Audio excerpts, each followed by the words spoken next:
जय जय श्री राधे। मेरे चैनल पे आपका खूब स्वागत है। आज की वीडियो में हम जानेंगे गाय माता से जुड़ी हुई बहुत ज़रूरी सी बातें, जो अगर आप अपने घर में गाय माता की स्टैचू जो होती है या फिर मूर्ति या फिर आप कोई भी धातु की रखते हैं मूर्ति, तो आपको किन बातों का ध्यान रखना चाहिए। तो यहाँ पे आज मैं आपको यही बातें इस वीडियो में जानेंगे। तो फ्रेंड्स, जो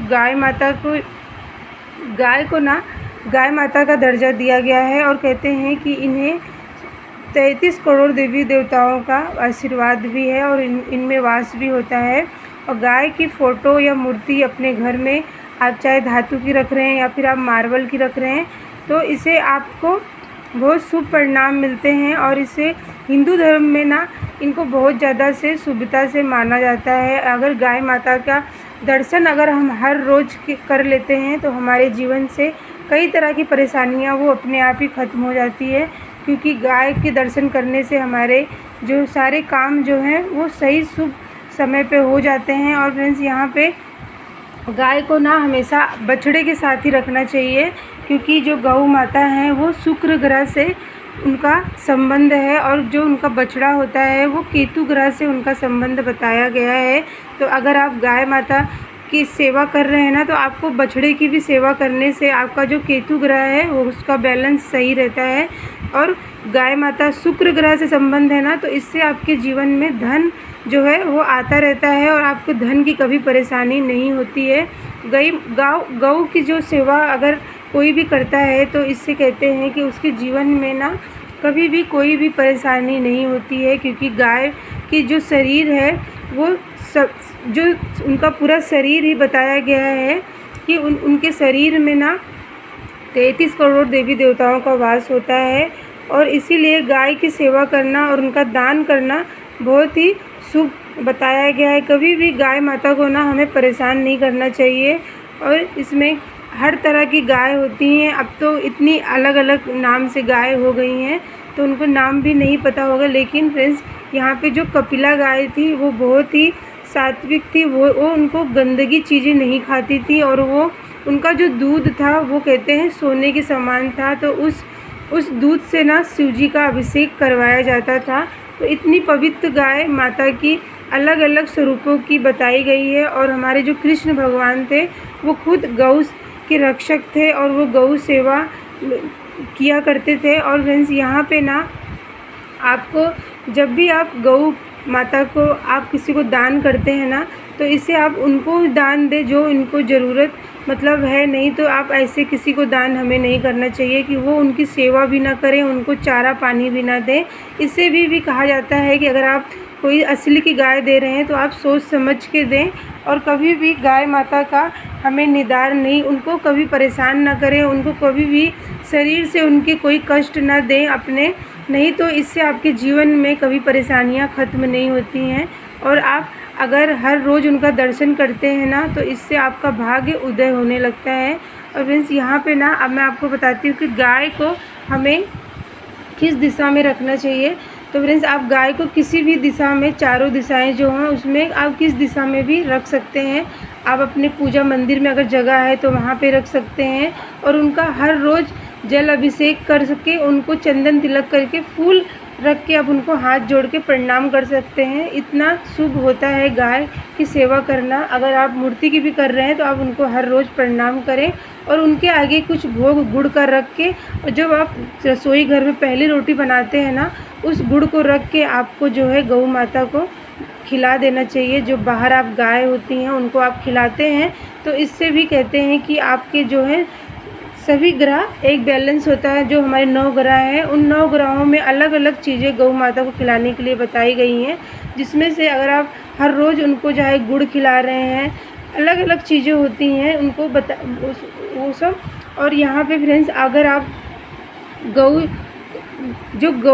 का जो गर्भपच होता है ना, जो 5 तरह के गौ माता के शरीर से निकलता है, जैसे कि उनका गोबर मलमूत्र हो गया, उनका मतलब जो गौमूत्र होता है, दूध दही सब मिला के उनकी सभी चीज़ें शुभ होती हैं। और उन सब चीज़ों में अगर आपने उनका जो है गौमूत्र है, उसे कहते हैं कि उसमें एक ऊर्जा होती है, वो बहुत देर तक वो उनमें ऊर्जा होती है। तो अगर अपने घर में वास्तु दोष है ना, तो उस जगह पे छिड़काव करने से हमारे घर का वास्तु दोष भी ख़त्म हो जाता है।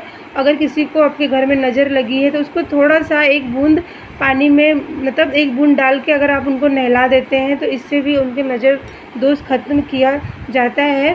और फ्रेंड्स, यहाँ पे ना गौ माता के सारे अंगों में कहते हैं कि उनके पूँछ से लेके उनके मस्तक तक उनके जो है देवी देवताओं का वास होता है। तो आप उनके शरीर के सभी अंगों पे ना आप जो है इस तरह से चंदन तिलक करते हैं ना, तो ये गौ माता का आशीर्वाद मिलता है। और गौ माता की जो पूँछ होती है उसमें कहते हैं नज़र दोष खत्म करने की शक्ति होती है।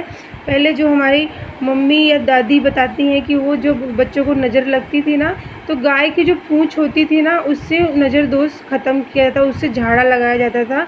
और हमारे बच्चों की या हम पे नज़र लगी है तो उस गाय की पूँछ से जो है हमारे नज़र दोष को ख़त्म कर दिया जाता था।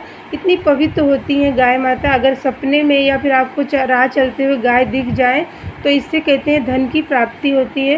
और फ्रेंड्स, हमेशा ना गाय माता को अपने रसोई घर से एक रोटी आप ज़रूर से निकालें। अगर आप एक रोटी नहीं निकाल सकते तो आप एक नियम ले लें कि जब भी आप आटा सानने जाएंगे ना, सूखा आटा अलग से डिब्बे में भर के रख लें। और जब 1 महीना हो जाए तो उस आटे को आप ले जाके किसी गौशाला में गुड़ कुछ मीठा रख के आपको दक्षिणा रख के दान कर देना चाहिए। ऐसा करने से भी आपको पहली रोटी निकालने का फल मिलता है, क्योंकि हर कोई रोटी नहीं निकाल पाता है। तो आप जो है इस तरह से सूखा आटा निकाल के भी आप जो है गौ की सेवा कर सकते हैं। और फिर जब भी आप कहते हैं कि गौ माता जो होती हैं वो अपने शरीर में हर जगह, मतलब उनकी जो पूँछ होती है उनकी जो गले तक अगर आप उनको हाथ लगाते हैं ना, तो इससे आपको बहुत शुभ परिणाम मिलते हैं। और गौ माता का जो गला होता है, जब भी वो आप कुछ खिलाने जाएँ ना, तो उनके गले पे ज़रूर से हाथ लगाएं। कहते हैं कि गले पे हाथ लगाने से ना उनको बहुत अच्छा लगता है, क्योंकि वो हर जगह तो अपने शरीर को छू लेती हैं, मतलब पूँछ से शरीर छू लेंगी, मक्खी मच्छर हटा देती हैं, गले से इधर उधर मुंडी घुमा लेती हैं। लेकिन जो गला होता है ना, नीचे का भाग जहाँ से वो अनाज खाती हैं, जो रोटी खाती हैं, वो उस जगह को छू नहीं पाती। इससे उनको बहुत वो होता है। लेकिन अगर आप उन पे हाथ फेरते हैं ना, तो वो इससे आपकी तरफ आती हैं, मतलब आपको और अपनी तरफ खींचती हैं कि आप उनको अच्छा लगता है। तो इसलिए उनके गले पे हाथ फेरने से भी कहते हैं कि वो बहुत ज़्यादा से हमें आशीर्वाद देती हैं। तो आप इस बात का ध्यान रखें। जीवन में एक बार हमें गौ दान ज़रूर से करना चाहिए। और कहते हैं आप किसी को मूर्ति भी या फ़ोटो भी दान कर सकते हैं। और फ्रेंड्स, यहाँ पे जब हम गंगा घाट पे जाते हैं नहाने के लिए, तो हमें कहते हैं कि जो गाय होती है उसकी पूँछ को पकड़ के दान करवाया जाता है। ऐसा इसलिए कि जब हम मृत्यु लोक को छोड़ के जाएंगे ना, तो यमराज जी के पास, तो वहाँ पे वेतड़ी नदी पड़ती है। उस नदी को पार करने के लिए हमें पूँछ पकड़ के नदी को पार करवाया जाता है। तो अगर आपने जीवन में गौ दान किया होता है ना, तो उस नदी को आप आराम से पार कर लेते हैं। और ये सब बातें ना हमें ज़रूर से ध्यान रखना चाहिए। और फ्रेंड्स, यहाँ पे गौ के जो गोबर से अगर आप अपने घर में हर रोज़ जो है, या फिर व्रत वाले दिन अगर अपने घर में हवन करते हैं गाय के शुद्ध गोबर के उपले पे रख के, तो इससे भी आपके घर में ना सकारात्मक ऊर्जा आती है और जो नेगेटिवपन होता है वो घर से निकल जाता है। तो इन गौ माता के शरीर में से, अंग से निकला हुआ जो गोबर और गौमूत्र है ना, वो भी हमारे घर को पवित्र करता है। और उनके हर चीज़ का बहुत महत्व है। इसीलिए हिंदू धर्म में गौ माता को बहुत शुभ माना जाता है। और उनकी सेवा करने वाला हमेशा जो है अपने शरीर से स्वस्थ रहता है। अगर गाय माता बीमार है, अगर कोई उनकी सेवा, उनका इलाज करवा देता है, तो इससे भी उनके जीवन में कभी भी कोई बड़ी बीमारी का आने का संकेत नहीं होता है। तो हमेशा आपको जीवन में ना गौ सेवा का हमें सेवा ज़रूर से लेना चाहिए। और अपने घर की पहली रोटी का नियम जो होता है, उसे हर घर से ये नियम ज़रूर से होना चाहिए कि पहली रोटी गाय के लिए निकालें।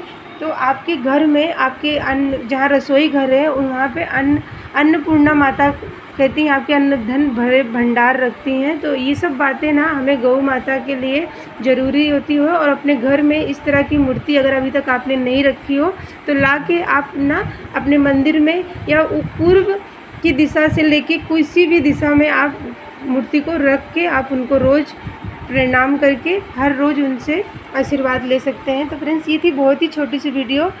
तो मिलती हूँ मैं फ्रेंड्स आपको अगली वीडियो में। तब तक के लिए जय जय श्री राधे और जय गौ माता।